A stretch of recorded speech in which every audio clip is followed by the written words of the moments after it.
The human heart is made of 4 chambers, 2 atria and 2 ventricles, partitioned by interatrial and interventricular septa.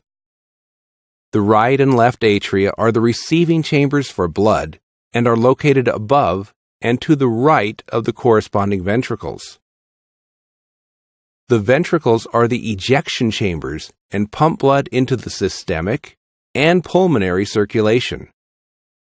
This is the primary function of the heart chambers, that is, to receive and pump blood.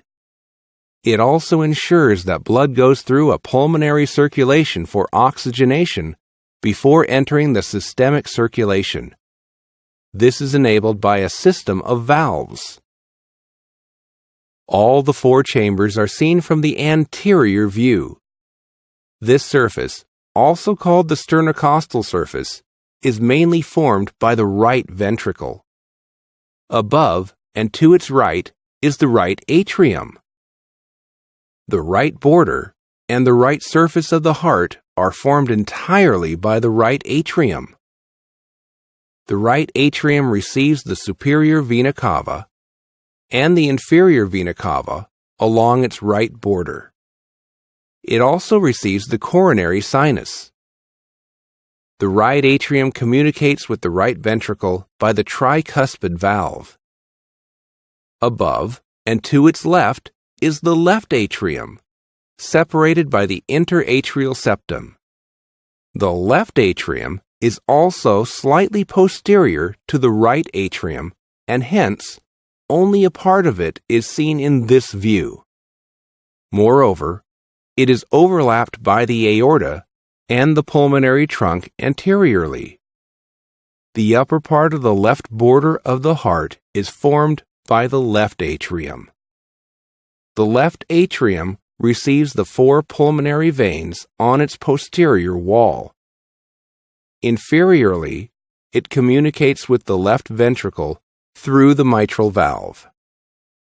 The atria are demarcated externally from the ventricles by the atrioventricular groove, also known as the coronary sulcus.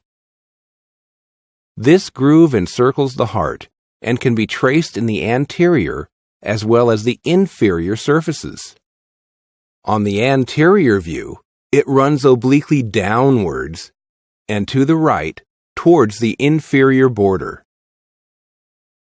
The 2 ventricles form the outflow chambers of the heart. They eject blood into the systemic and pulmonary circulation. The right ventricle is seen below, to the left, of the atrioventricular groove. It forms a major part of the inferior border of the heart. It is separated from the left ventricle by the interventricular septum. It communicates above with the right atrium, through the right atrioventricular orifice, and is guarded by the tricuspid valve. It is also connected to the pulmonary trunk through the pulmonary orifice, which is bounded by the pulmonary valve. The left ventricle forms a major part of the inferior surface and the left border of the heart. The apex of the heart is located at its inferior end.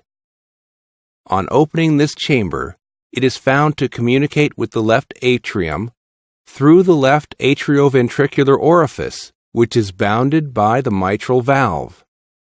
It also communicates with the aorta through the aortic orifice, which is bounded by the aortic valve.